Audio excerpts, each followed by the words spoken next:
தட்டி ஏந்தி பிச்சை கேட்டு போராட்டம் நடத்துகின்ற ஒரு துர்பாக்கியமான ஒரு நிலைமை இன்றைக்கு தொழிலாளர் வர்க்கம் தள்ளப்பட்டது என்று சொன்னால், அந்த தொழிலாளர் வர்க்கத்தை தள்ளிவிட்டு இன்றைக்கு கொஞ்சம் கூட கூச்சம் இல்லாமல் இன்றைக்கு வந்து சிகப்பு சட்டையை போட்டுன்னு நானும் மே தினம் கொண்டாடுறேன்னு சொல்லலாம். மக்கள் நம்ப தயாராக இல்லை.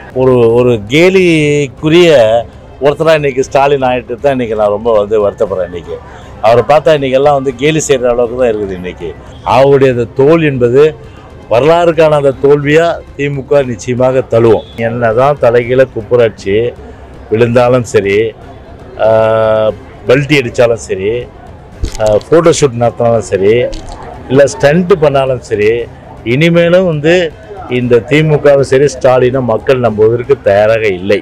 மே தினம் உழைப்பவர் சீதனம். தொழிலாளர் வர்க்கத்திற்கு எங்களுடைய நல்வாழ்த்துக்களை மகிழ்ச்சியோடு தெரிவித்துக் கொள்கின்றோம்.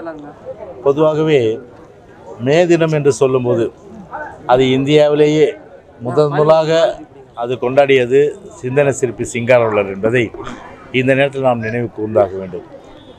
ஒவ்வொரு ஆண்டும் இந்த மே தினம் வந்து அனைத்து இந்திய அண்ணா திராவிட முன்னேற்ற கழகத்தின் சார்பிலே கொண்டாடப்படுகிறது சொன்னால், பொன்மனச்செம்மல் புரட்சித் தலைவர் எம்ஜிஆர் அவர்கள் வாழ்நாளிலே வந்து அந்த உழைக்கும் வர்க்கம், அதே போல் இதே புரட்சித் தலைவர் அம்மா அவர்கள் அந்த உழைக்கும் வர்க்கம், அந்த உழைப்பவரை உயர்ந்தவர் என்ற அந்த தாரக மந்திரத்தை தாரகமாக கொண்டு அதன் அடிப்படையிலே தங்களுடைய வாழும் காலத்தில் அனைத்து இந்திய அண்ணா திராவிட முன்னேற்ற கழக ஆட்சியில் பல்வேறு நல்ல திட்டங்களை எல்லாம் தொழிலாளர் வர்க்கத்திற்காக கொண்டு வந்தவர்கள் நம்முடைய இதே புரட்சித் தலைவர் எம்ஜிஆர், அதே போன்று புரட்சி தலைவி அம்மா, அதே போன்று அண்ணன் கழக பொதுச்செயலாளர் இபிஎஸ் அவர்கள்.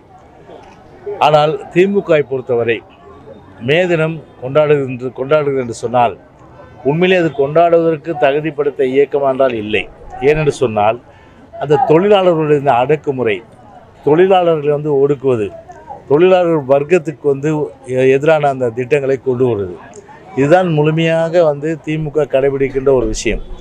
அந்த வகையில் பார்த்தீங்கன்னா இன்றைக்கி வந்து சாம்சங்கில் எந்த அளவுக்கு தொழிலாளர் போராட்டத்தை வந்து ஒடுக்கினார் என்பது தெரியும். அதேபோல் திமுக ஆட்சி காலங்களில் வந்து பல்வேறு தொழிற்சாலைகள்லாம் வந்து மூடப்பட்டதெல்லாம் நிச்சயமாக நாடறிந்த ஒன்று. ஆனால் அனைத்து இந்திய அண்ணா திராவிட முன்னேற்ற கழக ஆட்சி காலங்களில் சரி, தொழிலாளர் வர்க்கம் போற்றப்பட வேண்டும் என்ற வகையில் நல்ல திட்டம் கொடுத்தது.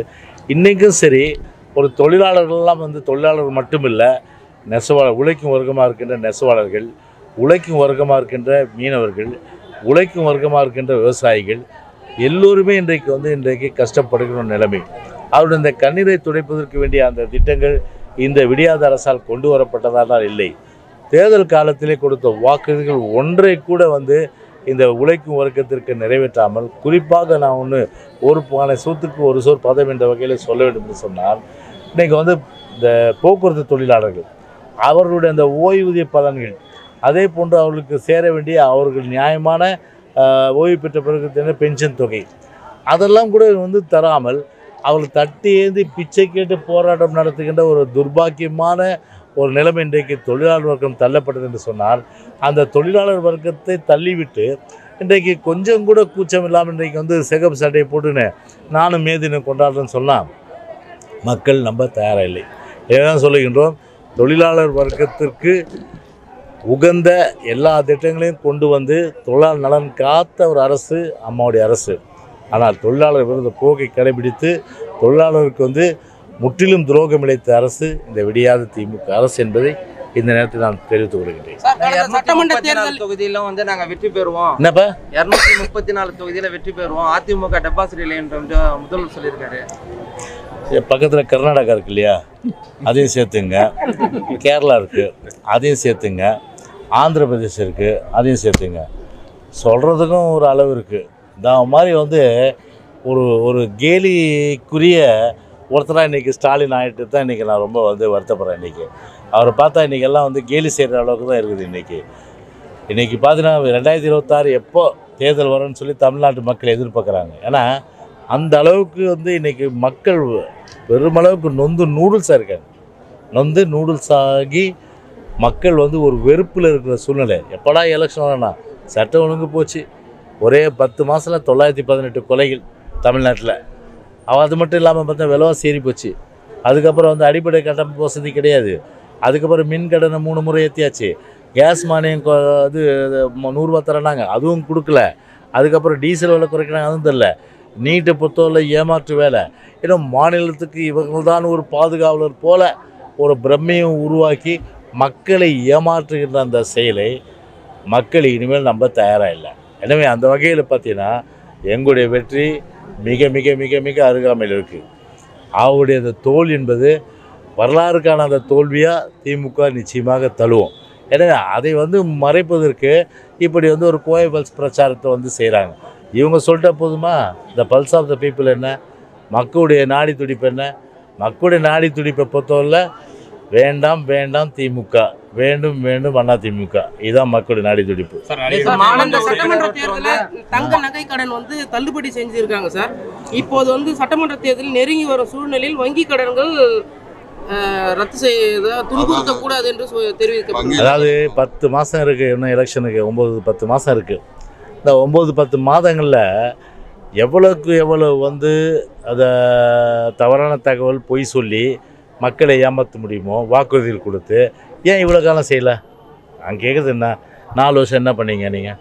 4 வருஷம் முன்னாடி செய்ய வேண்டியது தானே? அதை இப்போ தான் உங்களுக்கு கண்ணு தெரியுதா? அப்போது தேர்தல் நெருங்கிறதுனால உளவுத்துறை ரிப்போர்ட் கொடுத்துருக்கு, தேர போகிறதில்ல நீங்கள், அதனால் நீங்கள் இதை மாதிரி ஏதாவது ஒன்று சொல்லின்னு இருங்க. அதான் மக்களை கவர்ற மாதிரி ஏதாவது நீங்கள் சொல்லினே இருங்க. அப்படியாவது மக்களை போனால் நீ என்ன தான் தலைகீழ குப்புராட்சி விழுந்தாலும் சரி, பல்ட்டி அடித்தாலும் சரி, ஃபோட்டோ ஷூட் நடத்தினாலும் சரி, இல்லை ஸ்டண்ட்டு பண்ணாலும் சரி, இனிமேலும் இந்த திமுகவும் சரி ஸ்டாலினும் மக்கள் நம்புவதற்கு தயாராக இல்லை. அதிமுக மாமன்ற உறுப்பினர் ஒருத்தர் எனக்கு பாதுகாப்பு இல்லை, திமுகவுடைய எம்எல்ஏயும் முன்னாள் மாமன்ற உறுப்பினரும் எனக்கு கொலை மிரட்டல் விடுக்கிறாங்க, அதே போல் ராம்கி நிறுவனம் எந்த பணியும் செய்யலை, இது குறித்து கேட்டால் 2 பேரும் கொலை மிரட்டல் எடுத்திருக்காங்க, நேற்று பேட்டி கொடுத்துருக்காரு மாமன்றத்தை. இல்லைங்க, இப்போது திமுக வந்தாலே கட்ட பஞ்சாயத்து, ஆள் கடத்தல், கொலை, கொள்ளை, இதெல்லாம் நில அபகரிப்பு, இதெல்லாம் சர்வசாதாரணமாக நடக்காது. இப்போது நீங்களே சொல்லிட்டீங்க, இது எந்த அளவுக்கு ஒரு அதிகாரத்தில் இருக்கிறவங்க இன்றைக்கி மக்களை மிரட்டி இந்த மாதிரி ஒரு மாமன்ற உறுப்பினர் இன்றைக்கி மிரட்டலுக்கு ஆளாக இருக்காங்க. இன்றைக்கி அதுபோல் நிலவு தான் இன்றைக்கி ஒரு இடம் இல்லை, இன்றைக்கி ஒட்டுமொத்தமாக தமிழ்நாட்டில் இதே இந்த டிவிஷன் எடுத்துங்க. இப்போ இருக்கிற மேயர் பிரியா இந்த டிவிஷனில் இருக்கிற தேர்ந்தெடுக்கப்பட்ட மேயர் ஒரு திருமணம் ஆன சூழ்நிலையில் அந்த திருமண தம்பதிகளை கூப்பிட்டு மேயர் பிரியாவுடைய தந்தை ராஜன் மிரட்டார்னா அப்போ எந்த அளவுக்கு அதிகாரத்தை வைத்துக்கொண்டு ஒரு பாமரை மக்களை மிரட்டி ஒரு பணியை வைத்து ஒரு அடிபணியை வைத்து அவர்களை மிரட்டுகின்ற அந்த துணியை இன்றைக்கி எடுத்திருக்குன்னா இதை விட பார்த்தீங்கன்னா ஒரு அராஜக அரசு நிச்சயமாக இருக்க முடியாது. எனவே அந்த வகையில் பார்த்தீங்கன்னா எல்லோருமே எல்லாத்துக்கும் ஒரு விடை ஒன்று நடைபெறும். நிச்சயமாக நல்ல தீர்ப்பை எங்கள் பக்கம் 2026 மக்கள் வழங்குவாங்க. மக்கள் கூட்டம் அதிகமா இருக்கு அவரு சொல்றாரு. ஆமா, போற இடமெல்லாம் அளவுக்கு அதிகமான நடிகர் விஜய் சொல்றாங்க. சந்திப்பு நடத்திருக்காரு. அந்த சந்திப்புல யாரும் அதிகம் பின்தொடராதீங்க, வானத்தை எல்லாம் கீழே விடுறீங்க, யாரும் பின்தொடராதீங்க இந்த வார்த்தையை சொல்லியிருக்காரு. பொறுத்தவரை புதிதாக ஒரு கட்சி ஆரம்பிச்சிருக்காரு.